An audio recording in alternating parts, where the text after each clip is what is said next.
Usa kaming gabi, mga angkol o mga anti. Tugutin na sab ko ninyo na mga ina sa tagkatahuran. Kining mga orsa, magandang gabi po sa iyo, angkol o anti. At sana'y mabuti po lagi ang iyong lagay. Siyempre, marami po sa atin ngayon may sakit. Kaya kailangan natin ipagdasal o kaya naman, siyempre, bigyan natin sila ng encouragement na sila po'y magiging okay pa sa all right para sa simula na naman sa ating linggong ito. At syempre, kumusta naman po? Ikaw, Col. Ikaw, Te. At sa mga nakikinig sa atin, no, sa kani-kanilang mga sasakyan ngayon, medyo mingaw ngayon, ha? Wala masyadong tao, no? Saan kayo yung mga tao ngayon? Ay, oo nga pala, no? Extended pala yung holiday. Hindi ko alam eh. Actually, muntik ko na makalimutan pero alam mo kung bakit mga auntie at mga uncle. Kasi siyempre medyo napaaga yung aking rest.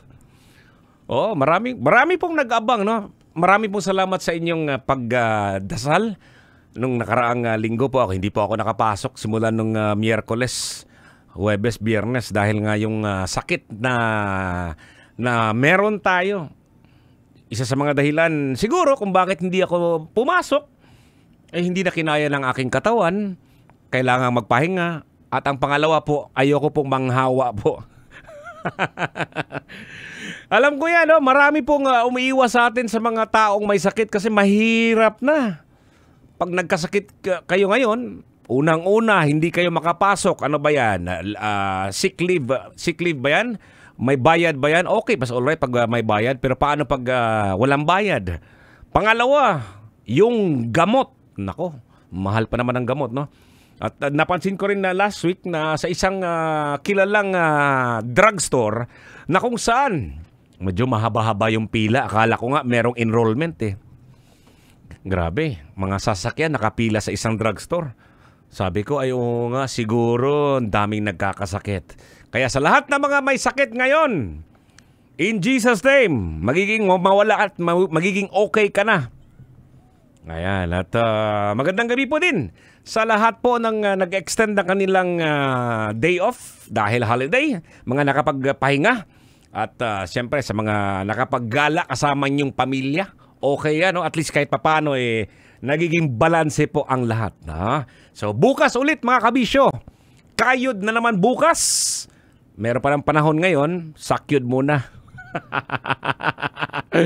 Ay nako. Pero yun nga lang ako nagiging maingat talaga ako mga kabisyo, no? Especially ngayon pag nakikita ko isang halimbawa ka-opisina mo, katrabaho o kaya kasama mo sa kainan o kaya kahit saan, no? Sa bilihan. Pag nakakakita po ako na may simptomas po ako, yan, nagmamask po ako para panigurado yan na ayokong manghawa. And shout out din sa mga inuubo ngayon pero nakalimutan na atang magsuot ng mask eh. Parang awa nyo na naman po. Diba? Huwag na po tayong maghawa, no? At shout out din kay Manong Driver ngayon. Oo, medyo mingaw daw. Sige lang, Manong. May kasama ka rin naman dyan eh. Kasama mo Kaskas. Sigbin. Okay, no, sa ating pagbalik dito sa ating programa ay ito po yung pag-uusapan po natin ang mga bagay-bagay tungkol naman sa mga nung kabataan po natin, no?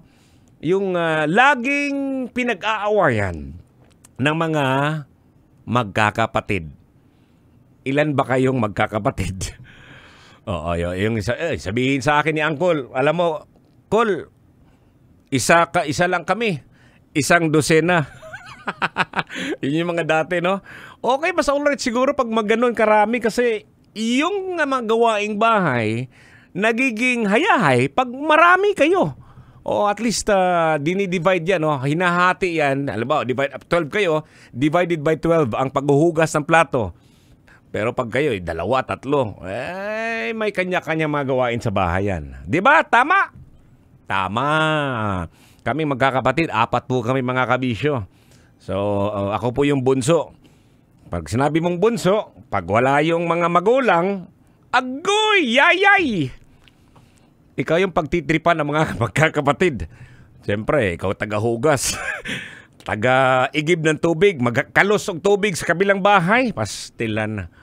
Pero, wag nandyan yung mga magulang. Ako ang master. Ay nako. Pero ito, magandang topic po ito mga kabisyo. Gusto ko rin ikaw na makisali din sa atin dito. Meron po akong fan page, no? Totoy Bato Official. Ayan. At doon niyo po ilagay po ang inyong sagot. Ayan. I-like mo muna at i-follow ang aking fan page na Totoy Bato Official. At sagutin at mag-comment. Ano ba yung madalas inuutos sa'yo ng mga magulang mo nung kabataan mo? Ano ba yun, no? Naalala ko lang, isa siguro dyan is yung maghugas ng plato. Diba? May kanya-kanya niya, no? Halimbawa, ikaw ay sa almusal. Yan. Meron din pananghalian, no? Kaya yung dinner. Sino bang magluluto? Ayan. So, ano ba yung madalas na inuutos sa mga magulang? Maglilinis ng kwarto. Ay, nako, ang dami nun.